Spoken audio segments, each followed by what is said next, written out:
They notice there's an intruder among us. I can't believe I made that joke in 2024.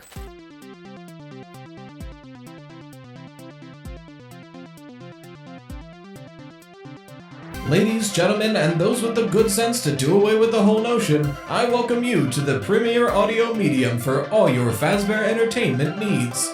The Freddy Fazbear Pizza Podcast. Note, FFPP is not responsible for any loss of appetite, disinterest, dismemberment, or other legally classified statuses. So strap in and enjoy. Hello and welcome back to the Freddy Fazbear Pizza Podcast. I'm your host of the Toast, Right Toast, here to talk about Five Nights at Freddy's, like we always do. We're going to be doing another Timeline podcast. Now, some of you might be going, oh, are you going to talk about FNAF's Timeline? No, I record these in a specific order, and I know this is coming out like a week after FNAF's Timeline came out. It's incredible, by the way, if you haven't watched it, but I'm planning something specific to talk about that with, like a specific episode to talk about that. So because of that, we are not going to do this episode about it. We're not going to mention it, besides the fact that you should watch it, because it's really good. Also, you might see some smoke wafting in from this direction. I lit an incense just before recording. It's patchouli. It helps me focus. But it's not done yet. It's almost done. So, you know, if it's distracting, good news.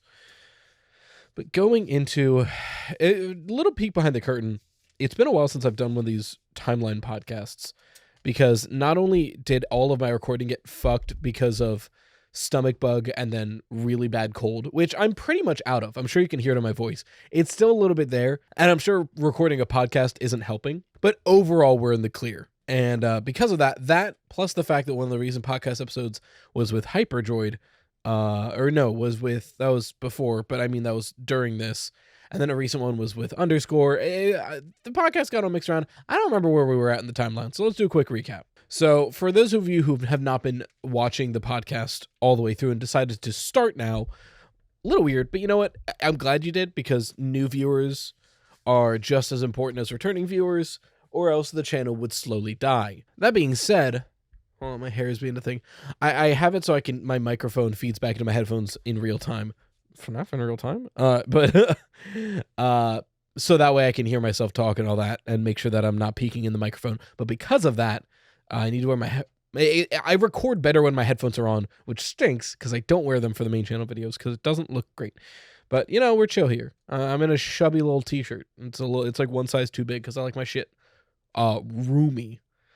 So for those of you who haven't seen, I've been taking this series of podcast episodes to flesh out my own personal timeline. I probably won't put one out until next December, just to give me a year to work on it, cook it with it, and to be real with you, December has the best ad rates for YouTube. So if I'm going to put my heart and soul and make a big old video, I'm going to want it to pay me well so I can eat good food. And that means I'm going to release it in December. That's, if you'll notice, a lot of YouTubers release their biggest stuff in December.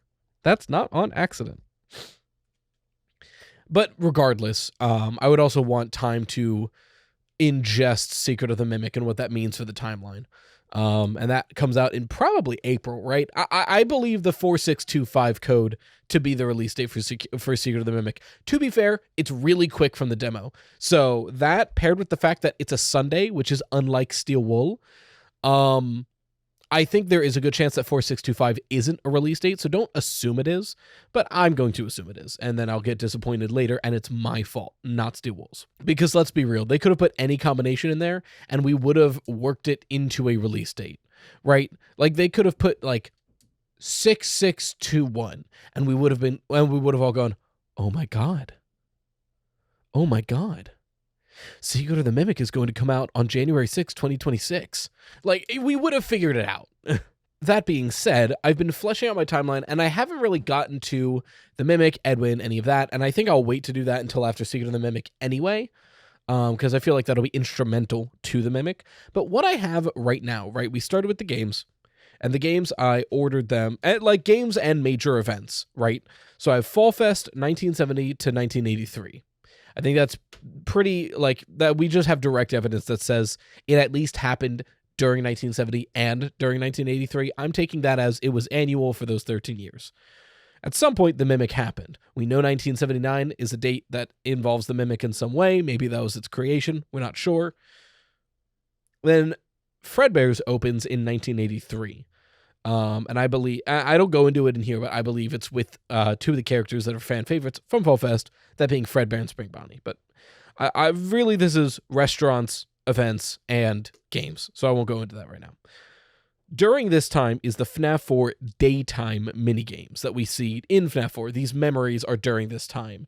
Because also in 1983, Freddy's opens. I already misspoke. I wrote down 1983 Fredbear's is open, not opened. I'm already hearing you in the comments. I misspoke. Chill. Fredbear's opened sometime before 1983.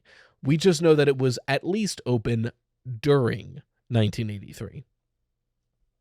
Freddy's is open from 1983 to 1986, judging by the newspaper articles that we get from FNAF 1 about the missing child incident. Sorry, Fistnum. That's not a shade thing. There was a whole debate during his charity slopathon about like the MCI and stuff, and it was one of those things where I'm like, this is really funny. There's no way I can help through the live chat on a live stream. It's the miscommunication is not going to work. But during that run from 1983 to 1986, specifically likely 1985, we get the missing child incident, right? And this isn't going into Crying Child, Elizabeth, or Charlotte. This is just restaurants and major events. And yes, those are major events, but it's not, that's characters. Characters get saved for characters. During Freddy's being open, during 1985, missing child incident happens. A year later, Freddy's closes. A year break. 1987, FNAF 2 opens up, and within a few short weeks, the Bite of 87 happens, the Dead Child incident happens, it closes. The next thing we know, the next thing we get visual of in the week before happens just before FNAF 1. I think I'm a 1993 truther for FNAF 1. But FNAF 1 is sometime within 1990 to 2005. Like somewhere in that range, FNAF 1 happens. And the week before happens the week before. After FNAF 1, Michael starts having the FNAF 4 nightmares. So now FNAF 4 as a game takes place after FNAF 1. I can probably back up from the microphone. Hopefully I see myself peeking on the monitor. And that's just Michael having recurring nightmares. But I get more into that when we do. Maybe we'll do Michael's timeline today if we didn't already. We did. We'll get there. After the FNAF 4 nightmares, which is the gameplay, is Follow Me. Oh, I mean, this is happening at the same time, right? FNAF 4 nightmares, I think just Michael has for the rest of his life and death. But then after FNAF 1, we get Follow Me, where William Afton goes, well, shit, I need those robots. And he goes to take them apart one by one. He's feeding it into sister location until eventually he's like, shit, I need my Spring Bonnie suit. So he goes back one more time, and this time he dies. I disagree with what I just said. Again, goddamn. It was, he melted down the toys. Follow Me, he fails. Follow Me stays there, and they move on after Follow Me. Those parts of the spirits. It's not... talking about the timeline without just going into it is surprisingly difficult. God, we're 12 minutes in. I didn't even get to new shit yet. We'll get there. Okay, so Follow Me happens.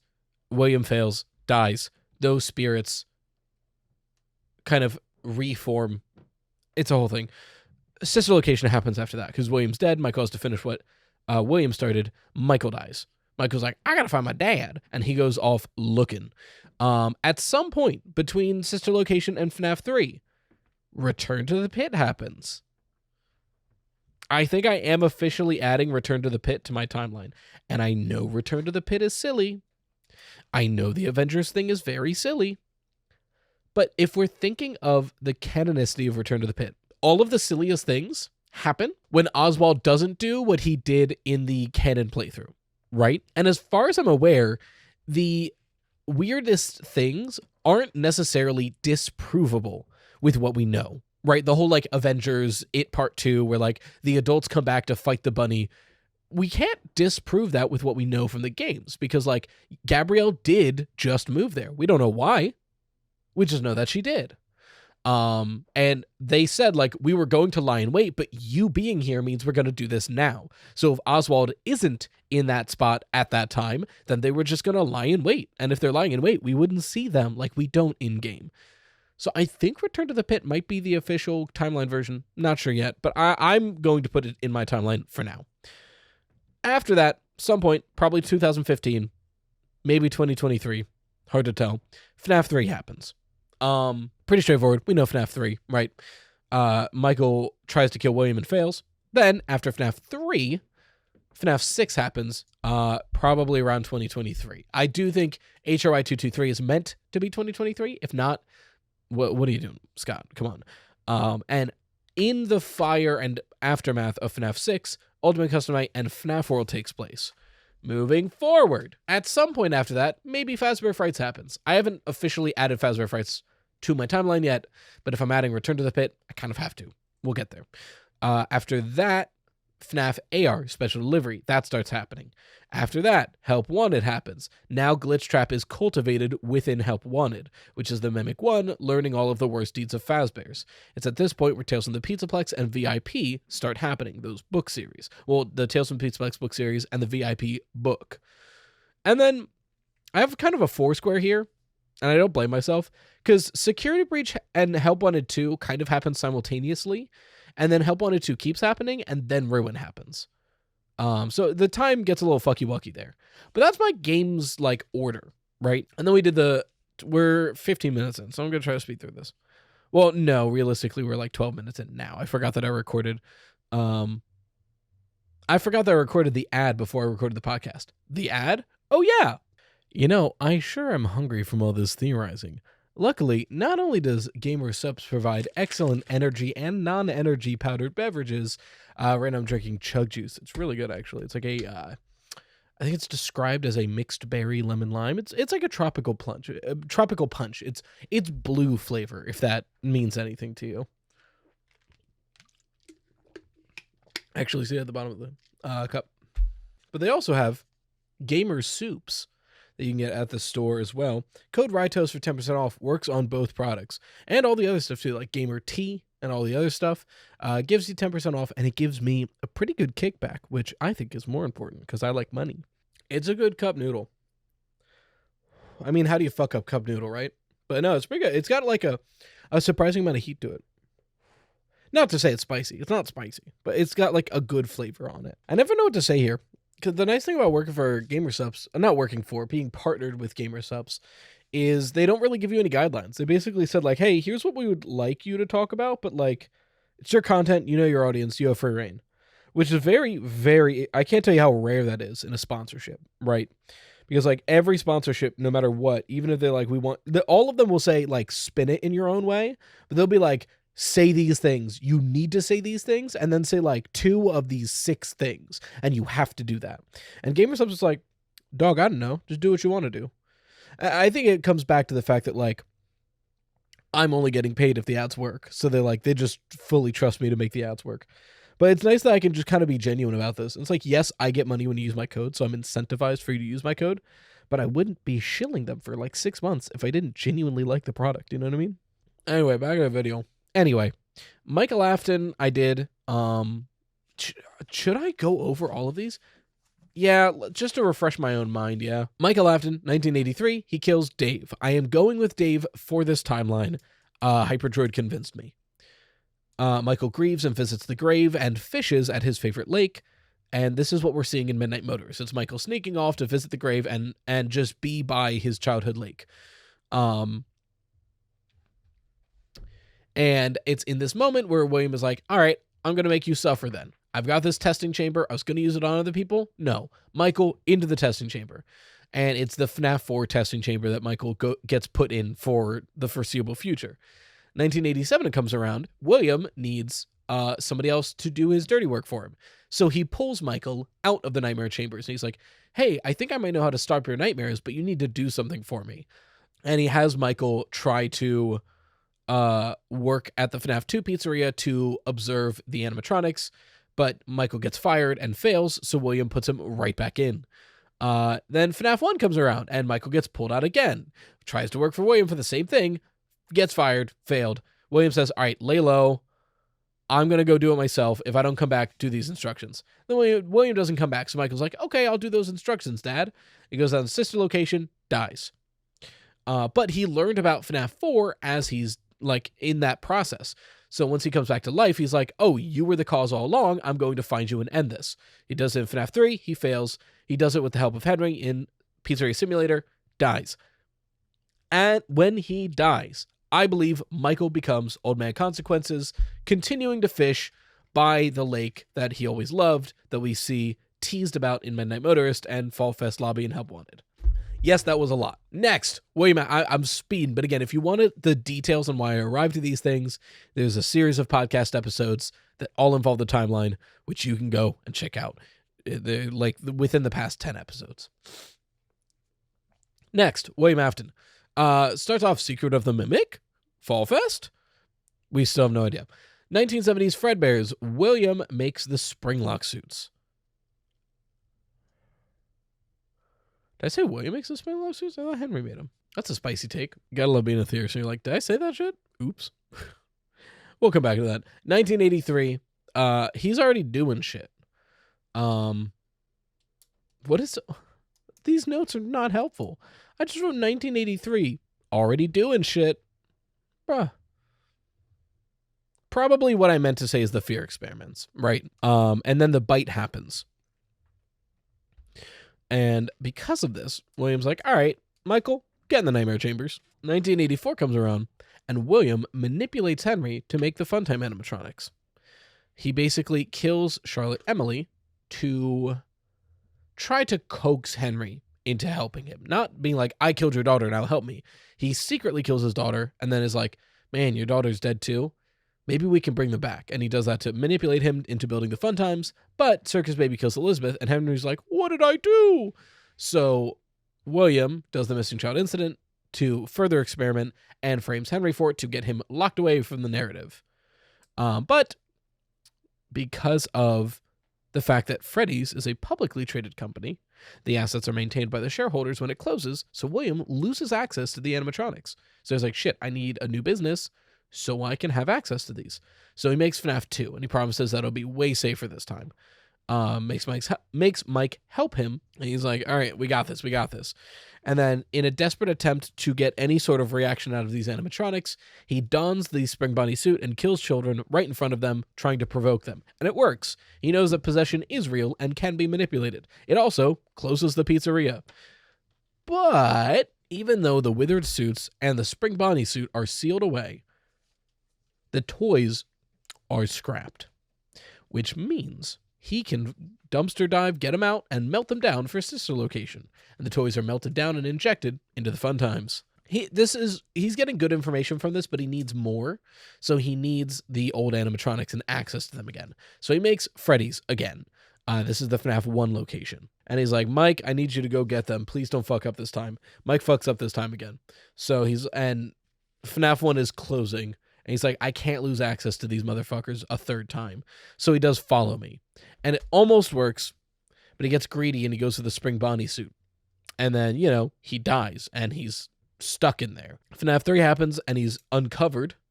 He repairs himself with Fredbear, thank you, Stormister, after FNAF 3 to try to free himself from his coding in a way. And 2023 rolls around, FNAF 6 happens, and he falls to the trap and pretends like he did it on purpose. Then Ultimate Custom Night happens, and then I think he's Burn Trap, because burned rabbit suit in the location where a rabbit suit got burned. Call a spade a spade. What is Burn Trap? I have no idea. It might just be the burned remains of William with no soul in it, and they're trying to put the mimic in it.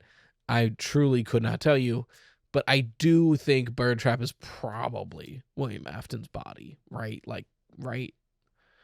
Either that or it's fully a hallucination. One or the other. Henry Emily, Secret of the Mimic, Fall Fest, ? 1970s, Fredbear's is open.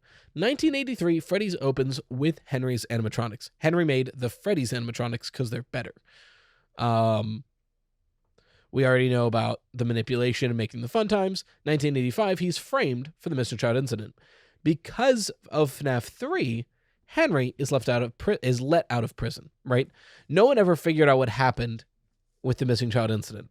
But when Springtrap is uncovered, that evidence can exonerate him. So he's let out of prison.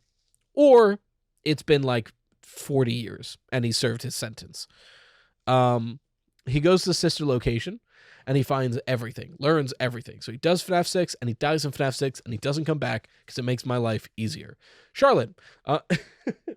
No, but I don't see a compelling reason or compelling evidence for the fact that for him to come back. Charlotte Emily, 1983 to 1985, gets got by William outside of a Freddy's, possesses the Marionette. 1985, she helps the missing child innocent kids to find their bodies, and in doing so allows them to possess the animatronic suits. The first Freddy's is closed, and the assets are held by the shareholders. 1987, during the DCI, she tries to get Withered Freddy to stop it, to no avail, and they're put back in the box. Big old question mark. We don't know what happens to the Marionette between FNAF 2 and FNAF 3. But she shows up at FNAF 3 for some reason in person. Maybe she's hunting William. We don't know. And then sometimes later, she's captured by Lefty and burned at FNAF 6. During that fire, she does FNAF World and Happiest Day. And then I just have Nightmarion? Question mark? Shadow Bonnie? Question mark? And finally, the last thing we've established for this timeline, Elizabeth Afton. Sometime from 1983 to 1985, she's scooped by Circus Baby and possesses her. Until after FNAF 2, she's trapped down there. Circus Baby's party and rental opens up after FNAF 2 and runs through FNAF 2. William begins injecting the fun times with remnant from the toys. William then dies and sister location happens. So, Circus Baby, they all form into Ennard. Elizabeth is voted out of Ennard, becomes Scrap Baby. FNAF 6 happens, she burns away and dies and doesn't come back for real this time. Okay, so now we start getting a little more controversial. The MCI kids. 1985. Killed and stuffed by William for experiments. During this time, they don't even know they're dead. They're just ghosts wandering around Freddy's playing like nothing happened. Soon after, the Marionette helps them find their bodies, allowing them to possess the suits and get their memories back. But locked in the box, they're going to be pretty similar. To the Marionette. Locked in the box. And the box is shareholders, not the FNAF 4 box. After Freddy's closes. In 1987, the originals are used for spare parts for the toy animatronics, and with that, their remnant starts getting affixed to the toy animatronics.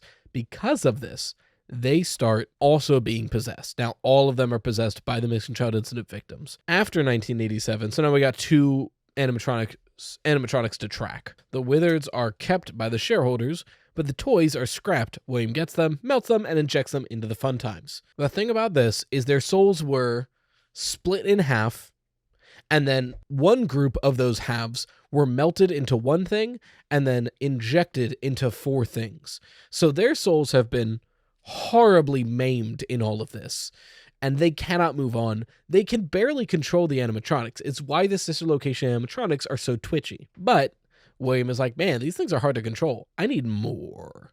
So after FNAF 1, Follow Me happens, and William takes them all apart, and then they kill him.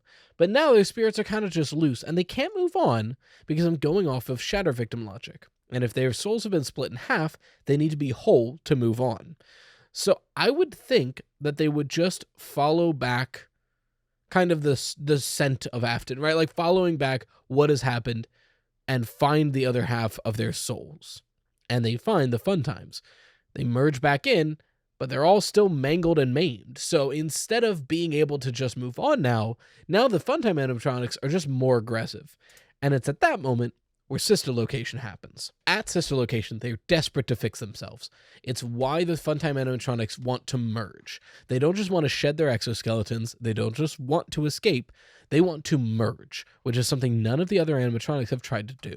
They want to merge because they are 5 souls split up amongst 4 animatronics. Or I guess, Ballora, Funtime Freddy, Funtime Foxy, 3. Right, because Circus Baby, I don't think was injected. I think William was preserving her soul in one vessel. So their 5 souls split up amongst 3 vessels and mixed all and combobulated. The only way to fix themselves is to once again merge. So through sister location and through the end of it, they form into one mass and escape. Once they're one mass and once they have escaped, they start trying to piece themselves together and notice there's an intruder among us. I can't believe I made that joke in 2024. And they go, hey, Elizabeth, you don't even go here. They kick her out. Now they are Molten Freddy. The rest of this, pretty, I think after they become Molten Freddy, at some point later, they get tricked by the FNAF 6 trap and they die in a fire. But in that fire is when I think FNAF World and Happiest Day happen. I think all of them are working with Charlotte to help Dave move on. So let's do Dave, shall we? This is a big one. I was saving this one. Let's do it. Dave Afton. After this, we might do questions. I don't know. It depends on how long this will go. We don't really know shit about him before he's bit. So let's just start in the 1980s. 1980s. I do think FNAF's explanation of the crying child's fears is the one I believe in most. The idea of like, he just saw someone getting put into a suit in a back room, and that was enough for him to start thinking the suits are eating people, right? And all the rumors are people making fun of him. So like, I think that's enough, right? That's enough to have him be afraid of the animatronics, but love the characters. He sees an employee being put in a Springlock suit, and he thinks it's spooky. William, who's already in the bunker at this point, now where I diverge, I think Psychic Friend Fredbear is something set up by William to monitor his kids. I do think that's true. And I understand that Psychic Friend Fredbear appears in the sewers and on flowers and a whole bunch of other things. I am willing. This is one of those, when you make a timeline, you have to sometimes you got to bite the bullet. This is where I'm biting the bullet. I am willing to interpret those moments as when Scott was planning for FNAF 4 to be the end of the series and it all to be a series of nightmares from the crying child. And so this is a dream state, right? I am willing to look past that detail because at the time it was planned to all be a dream. And that has since been lightly retconned. That's the assumption I'm going to make. I'm just going to have to bite the bullet there because, frankly, there is no way to logically explain William replacing a flower with a Fredbear head and nobody noticing, right? William is watching and talking through Psychic Friend Fredbear. Dave thinks it's just his plushie talking to him. Something that makes theorizing about Dave Afton a lot easier now, post the week before. It's Me was for the longest time pretty much like it was an agreed fact in the community that It's Me is the crying child reaching out to Michael, because every time It's Me is said, it's to Michael, and the only way that would make, and the one of the prevailing theories was, oh, who else would say It's Me to Michael than his younger brother, being like, hey, Michael, it's me. But luckily, the week before showed us It's Me being said literally all the time to like everybody who would listen. So It's Me doesn't seem to be directed at Michael, so it no longer has to be attached to the crying child. And from the week before, I don't think it is. If anything, it's attached to the spirit within Golden Freddy directly, not to the crying child. But then again, like, I'm pretty sure Freddy says It's Me at some point.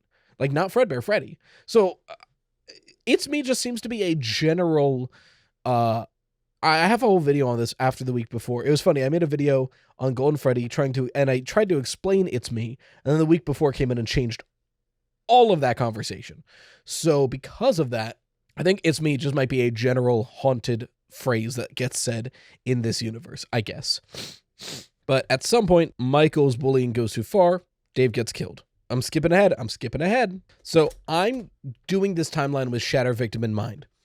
The idea that when the crying child dies, his soul shatters and spreads among the Freddy's franchise. And the explanation for it kind of breaks down. I'm not the one who came up with this theory. The name is escaping me right now, but I made a video on Shatter Victim quite recently, and I credit them in the description and in that video, so please go follow that up. No, that's lazy. I'll just look it up. 1 second. Aha. The Shatter Victim was originally posted online by Cuban Fancy. Cuben Fancy. I don't know how to pronounce their username because my brain said Cuban, like, you know, Cuban, but it's with an E. So I guess Cuban? Not sure. But Cuban Fancy posted that on Reddit a long time ago. I believe they said they were working on an updated version of it. But essentially, the building blocks for this theory in the Silver Eyes, it gets brought up that our memories are linked to places and things. Where, like, you know, when you go into an old home and you see your old toy, those memories come flooding back. The supposition that this book is possibly suggesting is that's literally a part of us attaching to that object that meant a lot to us.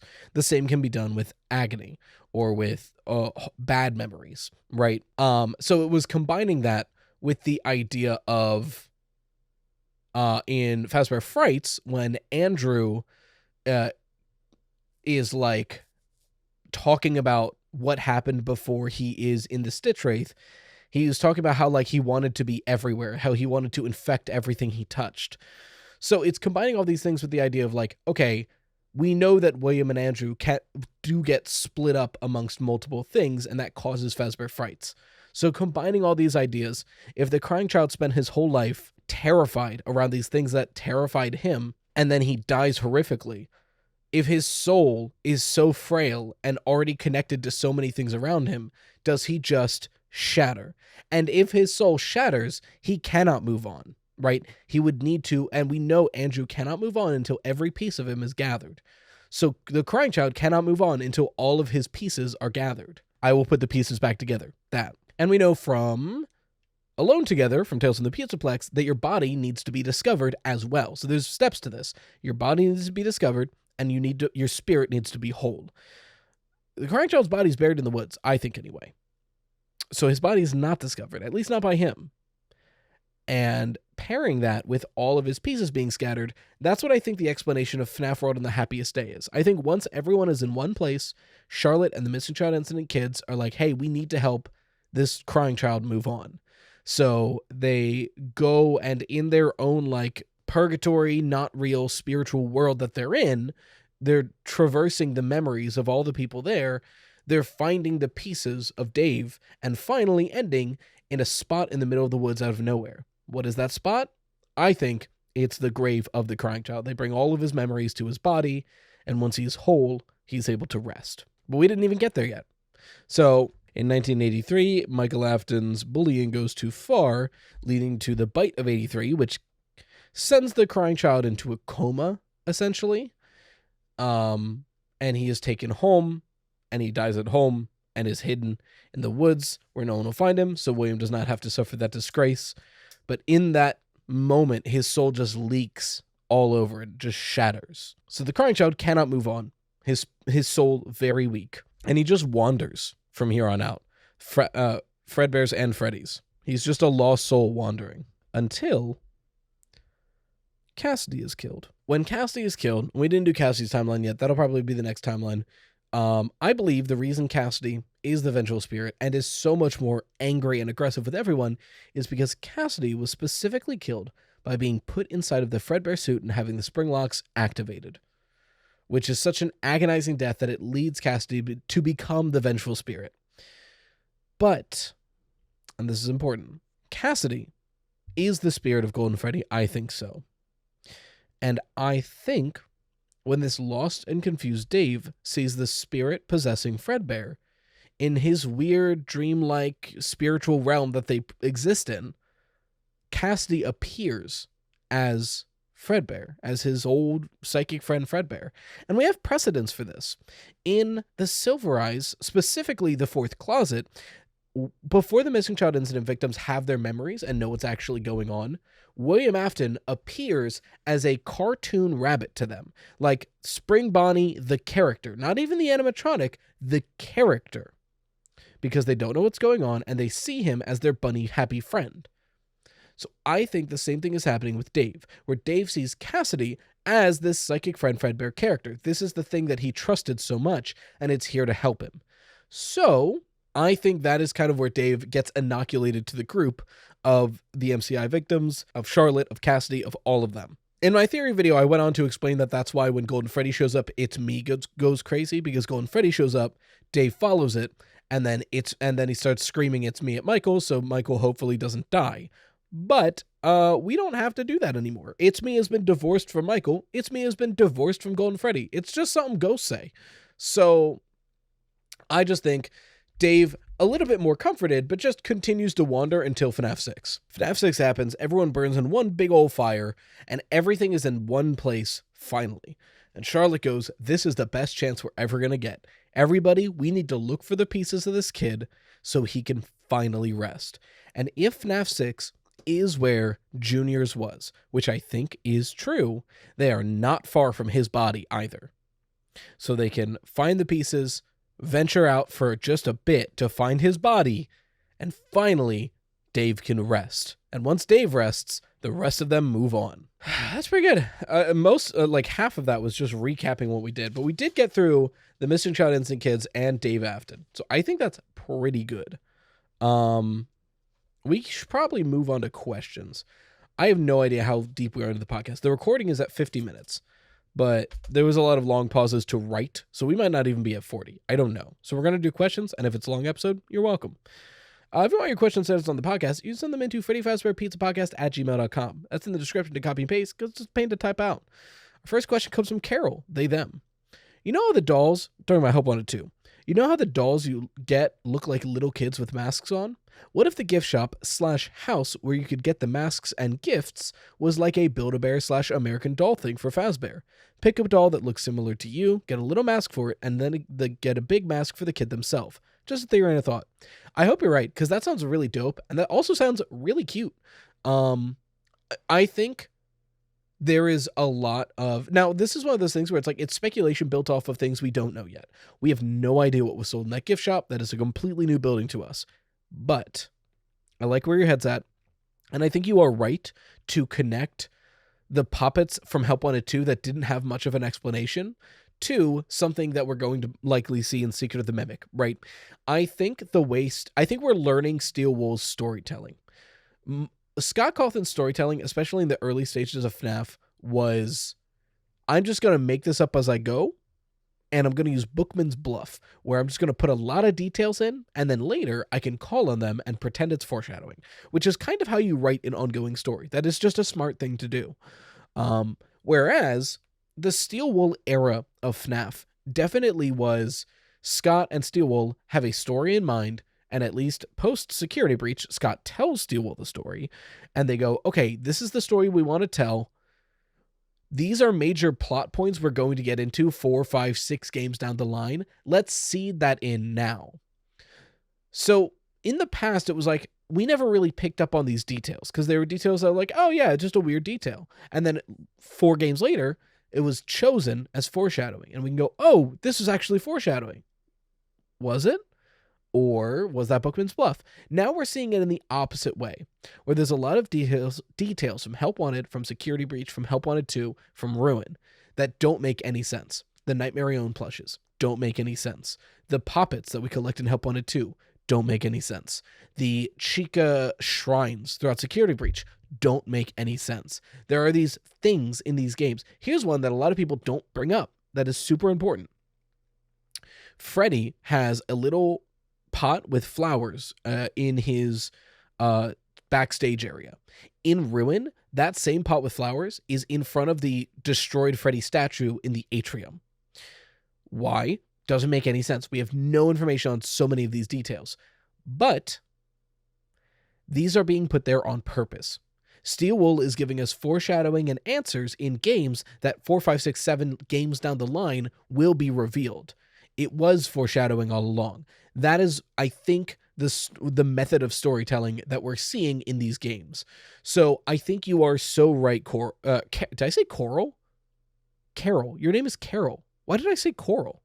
I hope I said Carol, but I think I said Coral. I got FNAF too many nights on the brain, man. Carol, so sorry. I think you are so right to point out this possible future connection where the puppets have masks. We have a mask gift shop. I mean, call a spade a spade. I think that is a great connection. I would think you're right. but we don't have any evidence. So I won't say you're right, but I have a feeling you're going to be proven right when Secret of the Mimic comes out. But thank you for your question, or your theory, I guess. Aimbot. Our next one comes from Aimbot, they, them. Do you think it's possible that the scooper from the end of Ruin is not the original scooper from Sister Location, but actually a new version that Henry made to remove the puppet from Lefty, since we see the new scooper remove the mimic from its costume in one of the endings? Thank you for your question. Well, we know for a fact that while the scooper is a remnant injector, it can take an endoskeleton out of an exoskeleton. That's its express use that we see in Sister Location. The remnant injection we find out later. I think it's totally possible that it's a new scooper. I do think location-wise, it's possible to be the same scooper, though, or at least a updated version of the original scooper.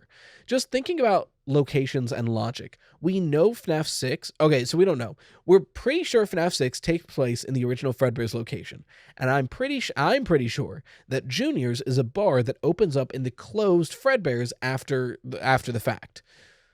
So if that's true, we know Junior's was close to the FNAF 4 house, and we know the Sister Location bunker is under the FNAF 4 house. So we know the distance of FNAF 4 house and Junior's because of Midnight Motorist. We know Sister Location is under the FNAF 4 house because of Sister Location. So if we put all this together, we have FNAF 4 house, Sister Location, and not that far away, we have Pizzaplex, FNAF 6, and we know they're connected. And we travel a long cave to get from FNAF 6 to this scooper. So it is very possible that we just traveled back to Sister Location through this cave. That being said, it looks way different. Is that nightmare gas? It's been updated since then? We don't know. We know people were down there because there's a connected battery and Fazwrench thing in an elevator leaving there. Where does that go to? We have no idea. But we know that's connected, and that doesn't go to anywhere in the Pizzaplex. That's too far away, and we have no sign of any elevator in the Pizzaplex that could connect there. It might just go to the FNAF 4 house. I wouldn't doubt if the reveal is going to be that Gregory and Vanessa are bunkering down in the FNAF 4 house trying to figure out what's going on, and they hear the elevator coming up and the mimic disconnects it, so then it never comes all the way up, and the next game is going to be them going down to find her down there. I wouldn't doubt if that's where this is going. That all being said, the scooper does look different, so we need to address that. Is it nightmare gas? Possibly. Unlikely. Is it an updated version made by Henry for Marionette experiments? If you remember, you might not have seen it, might be a newer member of the community. Don't follow you if so. Pretty quickly after Ruin, I made a similar theory, but it was more so remnant injection rather than just removing the Marionette from Lefty. And it was my smoking gun was in the FNAF 6 epilogue. We never see Lefty burn. And in Security Breach and Ruin, we only see 3 burn rooms, both times. And there's only 3 burn buttons in the console room in Security Breach. So the logic was going, maybe Henry couldn't burn the Marionette. Maybe Henry didn't have it in him to kill himself and the Marionette. So instead of burning the Marionette, he tried to bring Charlie back. He knows her spirit is in the Marionette. And he knows about this remnant injection process. So if he can make a good enough body for the Marionette, or for Charlotte, he could use a scooper to remove her remnant and inject it into that new body. Now, at the time, I was thinking the mimic was this, that he made the mimic for that. But Secret of the Mimic is definitely placing the mimic way before any of this. Logic still stands. He knows the mimic is down there if he's working down there and it's in the basement. So maybe it's, okay, the mimic is a pretty good body for this. If I can figure out how to modify this, I can take the Marionette's remnant, remove it, and inject it into the mimic, and maybe I can bring back Charlie. And he does those experiments. I think that's plausible, but you'll have to figure out why it either doesn't work or why he doesn't go through with it. Because the mimic's still around and doesn't seem to be possessed by Charlie. So something's up. But those are my thoughts on that. Thank you for your question, Aimbot. Our next comes from Draku, he, him. What do you think Michael meant in the Sister Location custom night cutscene where he says, I put her back together? Was Elizabeth somehow shattered or otherwise had her remnant dispersed in some way? Or might it be something as simple as Scott wanting to reuse a line he knew would get the fandom's attention again? A little bit of column A, a little bit of column B. I think reusing that line is definitely little fodder for the fandom, like, hey, you'll enjoy this. But also, I don't think that Elizabeth's soul was shattered. I think Circus Baby wasn't functional. I think Circus Baby wasn't Elizabeth. And his goal, I think his goal from William is, your sister's down there, fix her so she can leave. And technically, she leaves by the end of Sister Location. So in a way, he accomplished his goal. It was the first thing Michael did right. I think that's probably what it's going into. But frankly, I think it is more than anything just a cool line. But thank you for your question. Our last question comes from Kira. She, her. A long time ago, you had the theory that the Scott-era games were the ones that were made up because of Ennard and Night Marion's presence in Help Wanted. With finding out Edwin is in the games, and how much he and his son David parallel Henry and Charlotte, what do you think of these new era games showing us the truth, while original Scott games were the in-universe games instead of Edwin not existing, maybe Henry doesn't exist? I see where your head's at. I disagree with your follow-through, at least for now. I don't think we have the evidence to say that Henry isn't real, and instead Edwin fills that spot. Because Edwin can't fill the spot of Henry. Henry theoretically could fill the spot of Edwin. The idea of someone who made the mimic and had one child. Edwin, as far as where we're in the books, cannot fill the role of Henry. Because Edwin was not co-founder of Fazbear. Right? And Edwin... Edwin wanted to distance himself fully from Fazbear's until he was out of money and came back during the Pizzaplex era. So if we're going off the books, Edwin really can't replace... Henry could theoretically replace Edwin if Edwin is not in the games. But it seems like Edwin is. That being said, Edwin could replace Henry if everything we know about Henry is wrong. And if FNAF 6 is true, that can't be. FNAF 6 might not be true because of the whole Help Wanted thing. My take for the Scott era games being the in-universe ones is, and I've said this a lot, but I'll reiterate it here because it's important. I don't think that Scott's saying disregard everything from those games. Those games are wrong. Because Help Wanted does two things, and everyone tends to only remember the first. Help Wanted 1 says, hey, all of the Scott era FNAF games are in-universe games that exist and were made by Fazbear, were made by someone hired by Fazbear to besmirch the truth. The second thing Help Wanted tells us is that all of the stories the games are made about are true. And Fazbear is trying to double blind the public. So now when you Google Fazbear Missing Child Incident, you get the FNAF 1 game. You don't get the newspaper article. They're trying to cover up the truth, which to me, Help Wanted is saying, yes, these are in-universe games, but they are based on the true events, not that they are just fabricated. It would be a lot better for Fazbear if when you Google Henry Emily, you get his monologue from Five Nights at Freddy's, from Freddy Fazbear Pizzeria Simulator, instead of the real-life Henry Emily, who you'll find newspaper articles about all the things that happened with him. So I think that's what's going on here. So I just wanted to reiterate that as well.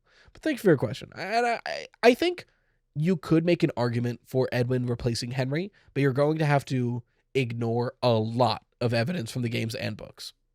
But thank you for your question. Once again, if you want your questions sent on the podcast, you can send them into Freddy Fazbear Pizza Podcast at gmail.com. It's in the description to copy and paste because it's pain to type out. But until next time, as always, thank you for watching the Freddy Fazbear Pizza Podcast, where the pizza abilities are endless. We hope to enjoy our future patronage. Bye-bye for now.